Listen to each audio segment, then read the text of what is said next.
మా పిల్లలు ఏంటంటే నాకు పెద్ద సర్ప్రైజ్ ఇచ్చారు. ఆ సర్ప్రైజ్లో నేను జనరల్గా ఏంటంటే ఏ సెలబ్రేషన్ అయినా చక్కగా వీళ్ళకి కేక్ కట్ చేపిస్తా.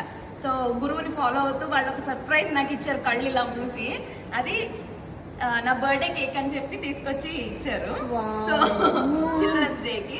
అలాగే ఆబ్వియస్లీ నేను పిల్లల గురించి బాగా ఆలోచిస్తాను కాబట్టి వాళ్ళకి ఇంకా మంచి కేక్ తీసుకొచ్చాను, వాళ్ళ చేత కట్ చేపిద్దామని. ఈలోపు వాళ్ళ కేక్ అంటే ముందు వాళ్ళ కేక్ నాకు సర్ప్రైజ్ లా ఇచ్చేసారు. కాబట్టి చక్కగా ఈరోజు 2 కేక్స్, ఫస్ట్ పిల్లలు తెచ్చిన కేక్ ని కట్ చేసి, ఆ తర్వాత అందరి పిల్లలతో